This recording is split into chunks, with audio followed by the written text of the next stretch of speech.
It was a crisp autumn morning when little Rosie, just 5 years old, was carefully buckled into the back seat of her mom's small car. Her mother, Leah, glanced at her through the rearview mirror, her brown eyes flickering with a mix of anxiety and resolve. "Rosie," Leah began, her voice soft but firm, "you're going to stay with Grandma for a while, okay? She's so excited to see you, and I think you'll have so much fun." Rosie tilted her head, her short curls bouncing, and fiddled with the hem of her blue sweater. "But why can't you stay too, Mama?" she asked, her voice tinged with curiosity and concern. Leah hesitated, her hands gripping the steering wheel a bit tighter. "I have some things I need to take care of, sweetheart. Important grown-up stuff. But I'll come back for you really soon, I promise." The drive to Grandma Martha's house was mostly quiet, save for the occasional rustle of leaves against the car's windows and Rosie's soft humming to herself. Leah's chest ached as she parked in the driveway of the small, cozy house that had been her childhood home.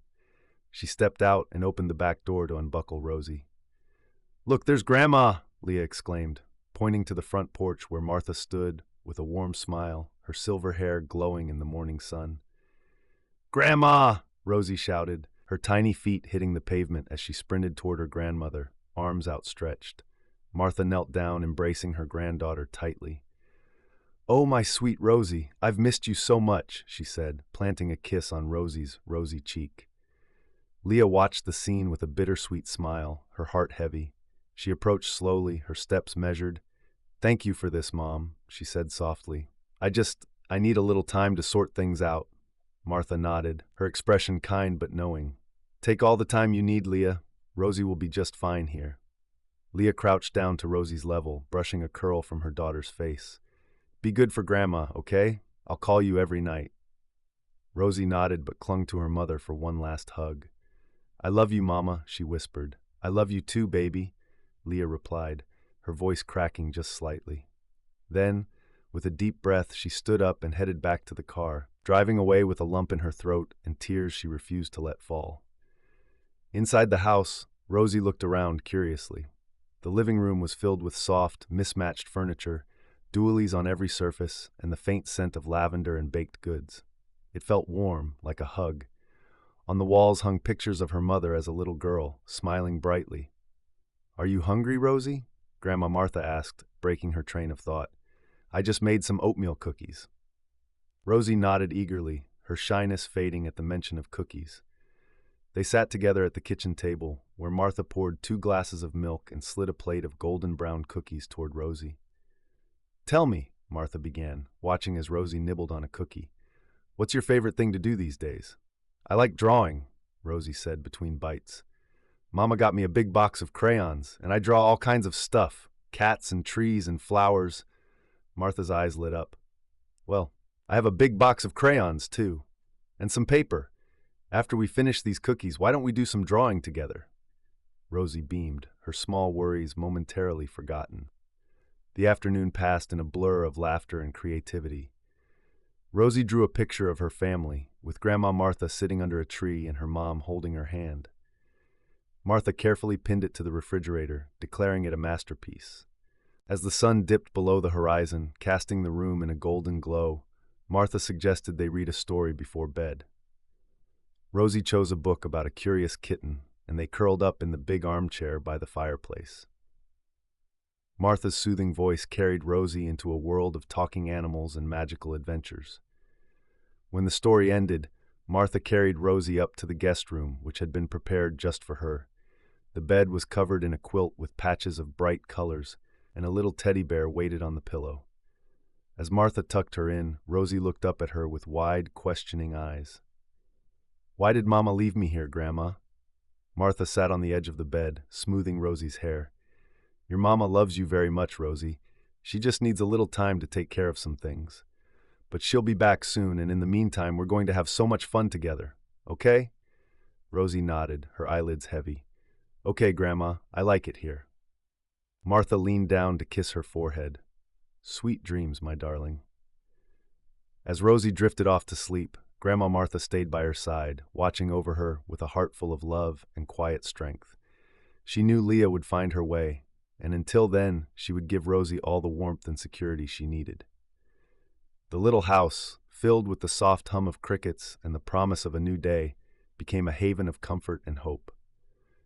Time at Grandma's would become a cherished memory, a brief chapter of love and growth that Rosie would carry with her forever. At 21, Rosie stood in the quiet, familiar living room of her grandmother's house, clutching a framed photo of the two of them.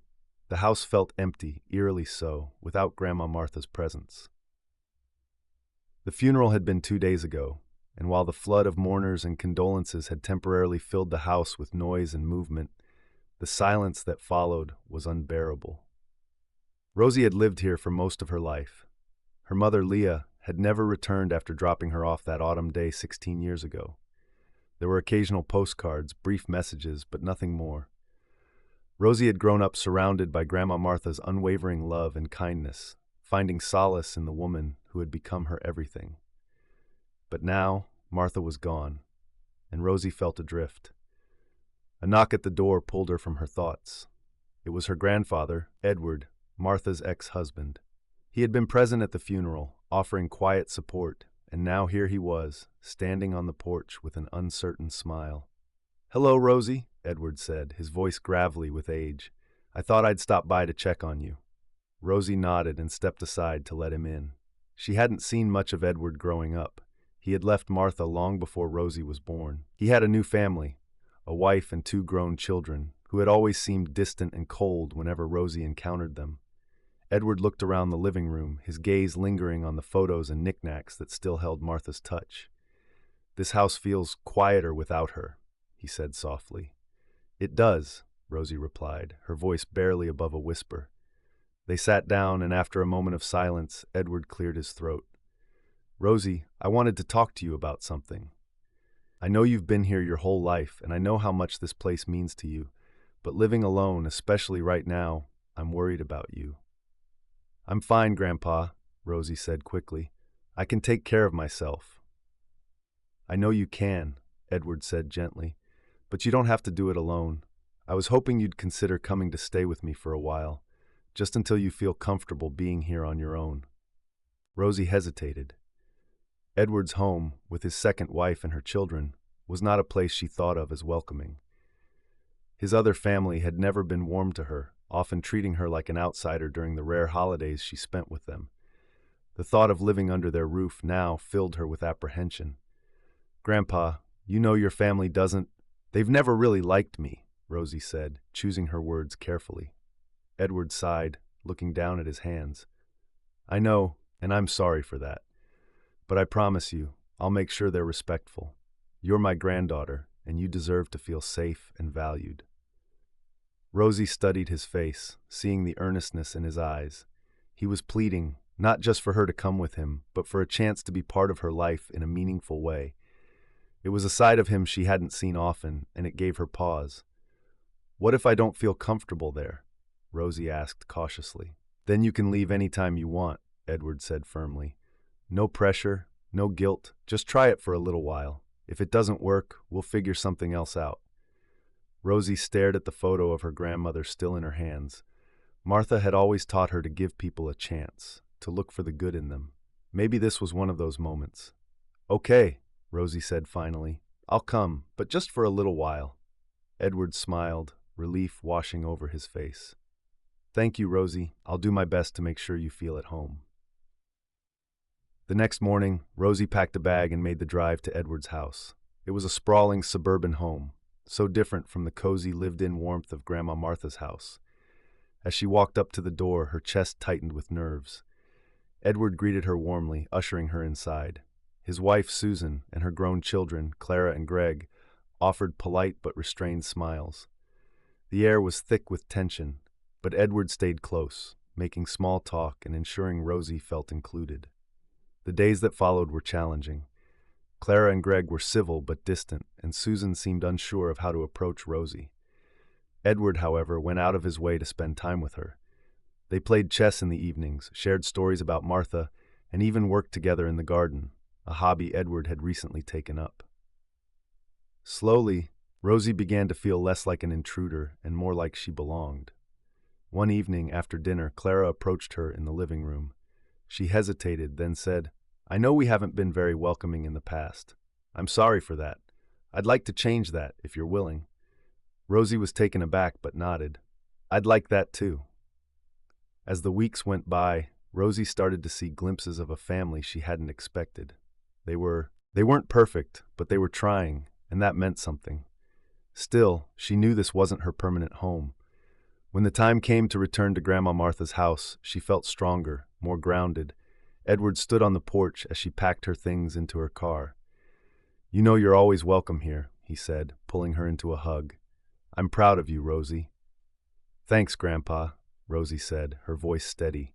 For everything. Driving back to the little house that had been her sanctuary, Rosie felt a sense of peace. Grandma Martha's words echoed in her mind. Home is where you make it.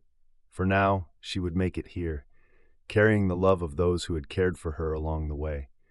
Rosie's journey wasn't just about loss.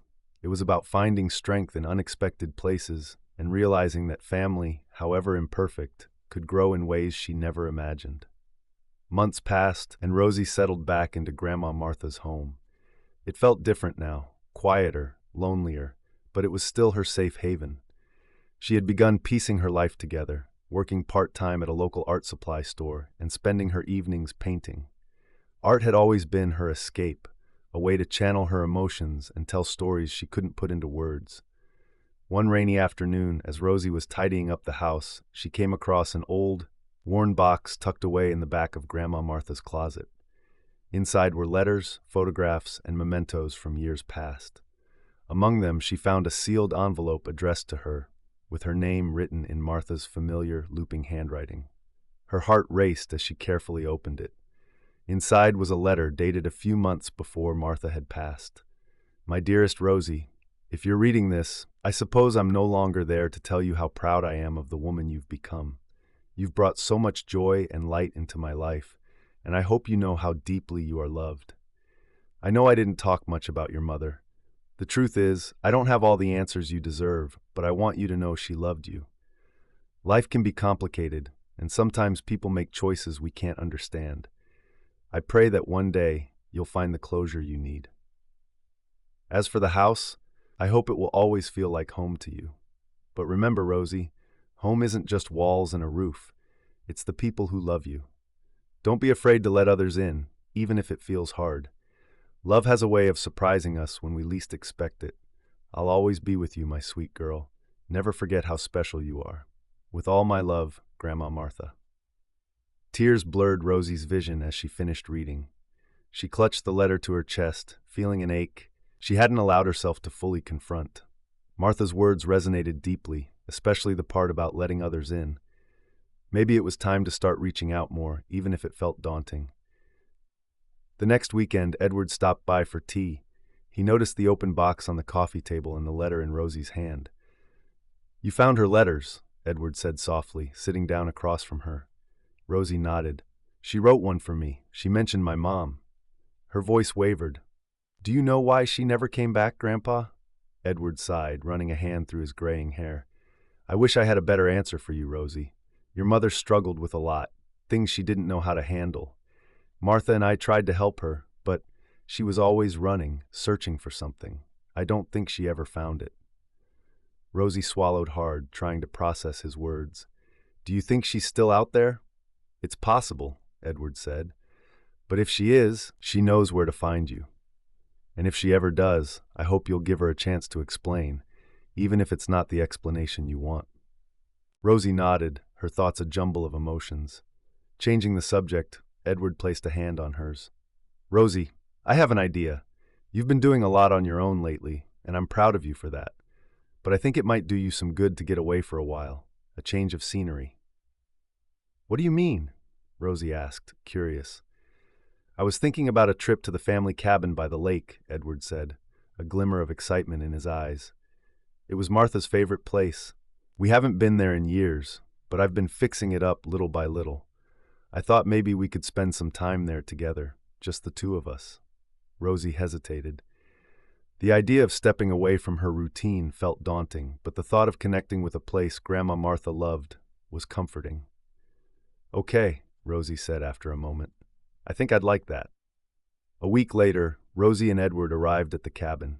It was small and rustic, nestled among towering pines, with a sparkling lake stretching out before it. The air smelled of pine needles and fresh water, and Rosie felt a wave of peace wash over her.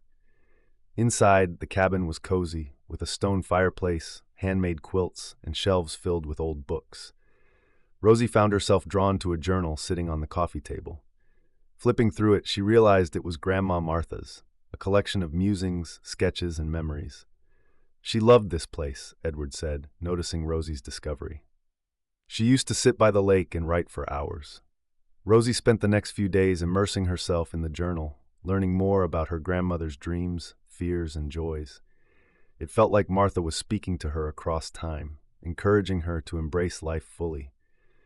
The trip to the cabin became a turning point for Rosie. As she and Edward hiked, fished, and shared stories by the fire, she began to feel a deeper connection to her family's history and a renewed sense of purpose. One evening, as they watched the sunset over the lake, Edward said, "You know, Rosie, your grandmother would want you to follow your dreams. Have you thought about what you want to do next?" Rosie smiled, her heart lighter than it had been in months. "I think I want to go back to school, maybe study art. Grandma always encouraged me to chase what makes me happy." Edward beamed. "That's a wonderful idea. Whatever you need, I'm here for you." As they packed up to leave the cabin, Rosie felt a quiet confidence she hadn't known before. The journey ahead wouldn't be easy, but she carried Martha's love and Edward's support with her, knowing she was never truly alone. Back at Grandma Martha's house, Rosie began taking steps toward her future.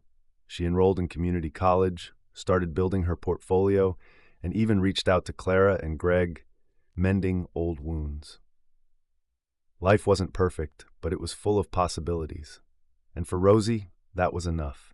In the years that followed, Rosie would come to see her grandmother's words as a guiding light. Home is where you make it. Whether in her art, her relationships, or her memories, Rosie carried that sense of home with her, proving that love could grow even in the most unexpected places. One quiet afternoon, as Rosie sorted through more of Grandma Martha's belongings, she came across a bundle of old papers tied with a faded ribbon. Most of the documents were bills, receipts, and handwritten notes, but one envelope caught her eye. It was from a mental health institution just a few miles away. The letter was dated years ago, around the time Rosie was 5. Her heart raced as she unfolded the letter and read its contents. It was brief but startling. "Dear Mrs. Martha Hayes, this is to inform you that your daughter, Leah Hayes, has been admitted to our care for long-term treatment. Please contact us with any updates or inquiries regarding her well-being. Sincerely, Dr. Nathan Carter, Green Pines Mental Health Facility." Rosie's hands trembled. Her mother wasn't gone. She was alive, and she'd been just a few miles away all these years. The realization was a mix of relief, anger, and confusion. Why hadn't anyone told her? Without thinking, Rosie grabbed her phone and called Edward. He answered on the second ring, his voice warm. "Hi, Rosie. Everything okay?" "Grandpa," Rosie said, her voice unsteady, "why didn't you ever tell me about Mom? About where she's been?" There was a pause on the other end of the line, then a heavy sigh. "You found the letter, didn't you?" "Yes," Rosie replied. "She's been in a mental institution this whole time? You knew and no one told me?" Edward's voice softened, tinged with regret.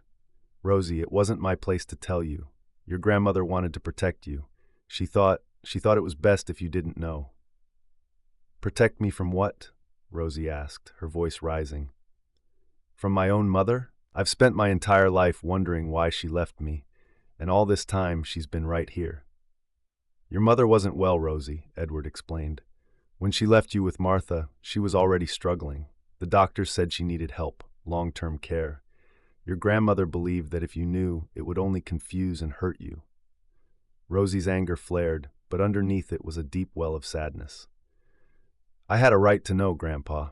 She's my mom." "You're right," Edward admitted. "You did have a right to know, and I'm sorry. If I could go back and do things differently, I would. But you have a chance now, Rosie. If you want to see her, I'll do everything I can to help." Rosie took a deep breath, her mind racing. "I need to think," she said. "I'll call you later." That evening, Rosie sat at the kitchen table, the letter from the institution laid out in front of her. She thought about the stories Grandma Martha used to tell her, how she always said, "Your mother loves you so much." Those words felt heavier now, layered with a truth Martha had never revealed. Rosie spent hours debating whether to visit her mother. Part of her was terrified.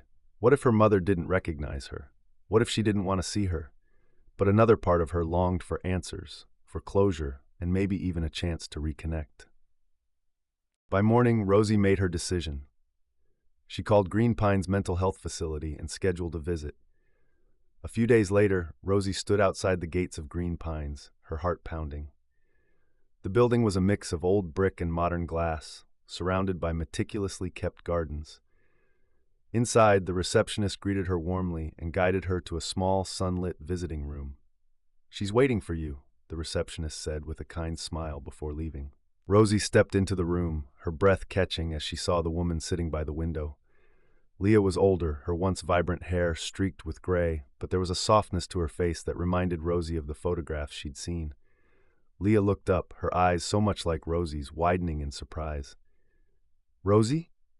Leah's voice was tentative, as if she couldn't believe what she was seeing. "It's me," Rosie said, her voice trembling. "Hi, Mom?" Tears filled Leah's eyes as she stood and took a hesitant step forward. You've grown so much. I've thought about you every day." Rosie felt her own tears spill over as she closed the distance between them, wrapping her arms around her mother in a hug that felt both strange and familiar.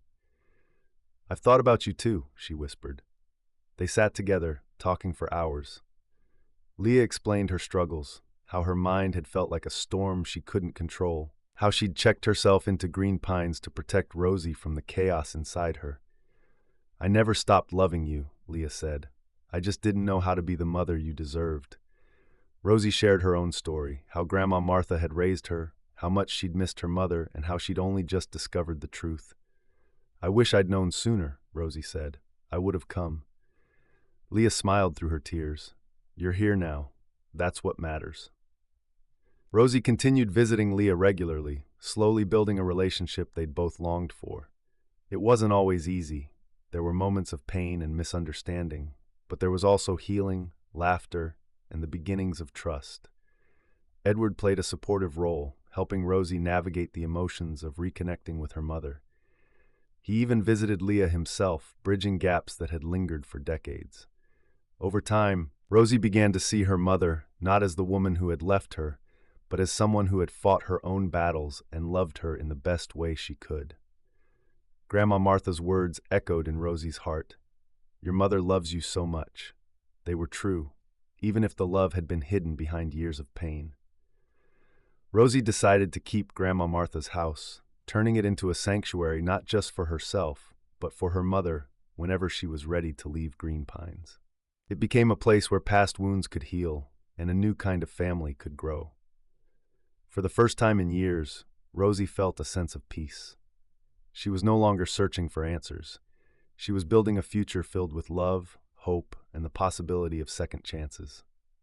A year after their first reunion, Leah's doctors introduced her to an experimental drug designed to stabilize her condition. It was a cautious step forward, but one that brought glimmers of hope.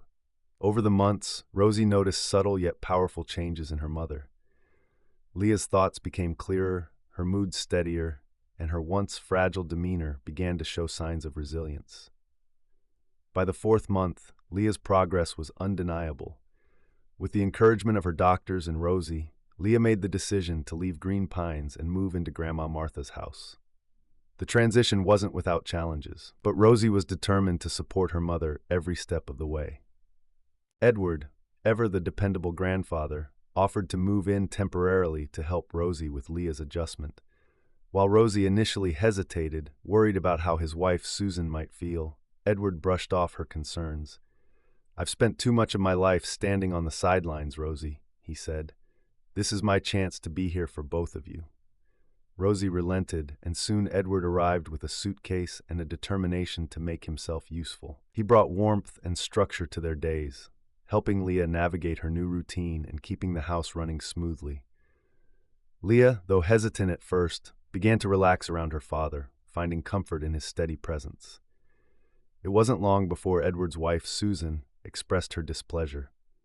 One evening, While Edward was fixing a leaky faucet in the kitchen, his phone buzzed with an incoming call. Susan's voice was sharp on the other end. "How long are you planning to stay there, Edward?" she asked, her tone biting. "You have a family here too, you know." Edward sighed, wiping his hands on a rag. "Susan, this is important. Leah and Rosie need me right now." "What about us?" Susan shot back. "Clara and Greg are asking why their father is playing house with his first family while we're left in the dust." "This isn't about playing house," Edward said firmly. "It's about helping my daughter and granddaughter rebuild their lives. I thought you'd understand." Susan's silence on the other end was icy. "You've always had one foot out the door with us when it comes to them. Don't expect me to keep waiting while you try to fix something that's long gone." Before Edward could respond, the line went dead. The tension between Edward and Susan seeped into his interactions with Rosie and Leah. While he tried to maintain his focus, his worry was evident. One evening as they sat together after dinner, Leah noticed his distraction. "Dad," she said gently, "you don't have to stay if it's causing problems at home. You've already done so much." Edward shook his head. "No, Leah, I'm not leaving. You're my family too. Susan will come around, or she won't. Either way, this is where I need to be right now." Rosie, who had been listening quietly, felt a pang of guilt. "Grandpa, maybe it's time we tried to handle things on our own. You've been incredible, but I don't want you to lose your marriage because of us." Edward reached across the table, placing a hand on Rosie's. "You're not asking me to choose, Rosie. This is my decision. I've let too many important moments slip by in the past. I won't make that mistake again." Leah, hearing her father's words, felt a swell of determination. For the first time in years, she didn't want to be a burden, not to her daughter and not to her father. The experimental drug had given her a clarity she hadn't felt in decades, and with it came a newfound resolve. "Dad," Leah said, her voice steady, "you've done enough. I think it's time for me to prove to both of you and to myself that I can handle this. I need to stand on my own 2 feet." Edward looked at her, pride shining in his eyes. "You've already proven so much, Leah. But if you're sure—" "I am," Leah said. She turned to Rosie. "We'll still need each other, but it's time for me to start being the mother you deserve." Rosie smiled through tears. "You've always been my mom. That's never changed." Edward decided to return home to Susan, hopeful that they could repair the strain in their marriage. On his last evening at the house, he sat with Rosie and Leah in the living room, sharing stories about Grandma Martha and their family history. It was a bittersweet moment, filled with laughter and love. As Edward packed his things the next morning, Leah hugged him tightly. "Thank you, Dad, for everything. I hope Susan understands one day." "She will," Edward said, though his tone carried a hint of uncertainty. "Take care of each other, and don't hesitate to call me if you need anything." Rosie walked him to his car, her heart heavy. "We're going to miss you, Grandpa." Edward smiled, pulling her into a hug. "I'll miss you too, Rosie, but this isn't goodbye. It's just a new chapter." In the weeks that followed, Leah and Rosie settled into a new rhythm. Leah began volunteering at a local community center, reconnecting with the world outside her struggles. Rosie continued her art classes, finding inspiration in her mother's resilience and their shared journey. The house, once filled with echoes of the past, now brimmed with hope and possibility. While the road ahead wasn't without its challenges, Leah and Rosie faced it together, bolstered by Edward's unwavering support and the memory of Grandma Martha's enduring love. For Rosie, life was no longer about the family she wished she'd had. It was about cherishing the one she'd built, one moment of healing at a time. Edward returned home with hope that time and patience would heal the rift between him and Susan. However, the moment he stepped through the door, he was met with her cold demeanor. Susan barely spoke to him during dinner and spent most of her time in the other room. When they finally sat down to talk later that night, her words cut to the core. "Edward," she said sharply, her arms crossed, "you've made it clear where your priorities lie. I'm not going to compete with your past family. Make a decision. Stay here with me or go back to them, but I will not be second." Edward's heart sank. He had hoped she would understand by now that his connection with Leah and Rosie wasn't a rejection of his life with Susan. "Susan," he began, keeping his tone calm, "you're not second. This isn't a competition. Leah and Rosie needed me, and I stepped in because that's what family does. It doesn't mean I love you any less. Susan scoffed, her eyes narrowing. Family? You barely spent time with Leah for decades, and now suddenly you're playing the hero. And Rosie? She's not your responsibility. She has her mother now. Edward felt a flicker of anger, but pushed it down. I'm trying to do what's right, he said firmly. I won't abandon my daughter or granddaughter. Then maybe you should go live with them, Susan snapped, storming off to their bedroom and slamming the door behind her. That night, Edward moved into the guest bedroom, the air in the house thick with tension. Over the next few weeks, he tried to mend things, offering Susan small gestures of kindness and attempts at conversation, but she grew colder. She made biting comments about Leah and Rosie at every opportunity, her resentment bubbling just beneath the surface. One evening, as Edward sat in his office, his phone rang. It was Leah. Hi, Dad, she said, her voice warm but hesitant. I was wondering if you and Susan would like to come over for Sunday dinner. Rosie's making her famous lasagna, and I thought it might be nice to have everyone together. Edward hesitated. He could already imagine Susan's reaction, but he wanted to believe this could be an opportunity to bridge the divide. That sounds wonderful, Leah. I'll talk to Susan and let you know. When he brought up the invitation later that evening, Susan's response was immediate and furious. Absolutely not, she snapped. I'm not going to sit around a table with them and pretend we're one big happy family. Susan, Edward said, his voice steady, this is about family. Leah and Rosie are trying to make an effort to include you. It's one dinner. Susan's face darkened. You don't get it, do you? I don't want to be included. I don't want anything to do with your ex-wife's mess or that girl who clings to you like you're her savior. And Martha, don't even get me started. She's the reason you've always been halfway out the door. Edward froze, his jaw tightening. That's enough, Susan. But Susan wasn't finished. Martha never let you go, did she? She used Leah and Rosie to keep you tied to her, even from the grave, and now you're letting them ruin this marriage. Edward felt a surge of anger he couldn't suppress. He stood, his voice rising for the first time in weeks. Martha was a better person than you'll ever understand. She raised Leah and Rosie when no one else would. She gave them love and stability. And if you can't see that, then maybe you're the one who doesn't belong in this family. Susan glared at him, her face a mask of outrage. You're choosing them over me. I'm not choosing, Edward said, his voice steady but firm. I'm standing up for what's right, and if you can't respect that, then maybe we need to rethink this marriage. Despite Susan's protests, Edward attended the Sunday dinner alone. When he arrived at Leah and Rosie's house, he was greeted with warm hugs and the comforting smell of lasagna baking in the oven. The atmosphere was light and welcoming, a stark contrast to the tension he'd left behind. Leah and Rosie had gone all out, setting the table with care and filling the evening with laughter and stories.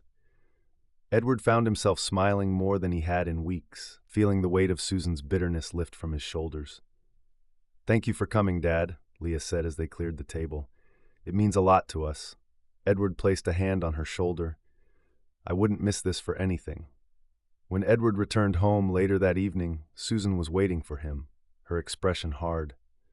How was your little family reunion? She asked, her tone dripping with sarcasm. It was wonderful, Edward replied simply, meeting her gaze. And it made me realize something. I can't keep living like this, Susan. I've tried to be patient, to bridge the gap, but your constant hostility toward my family is tearing us apart.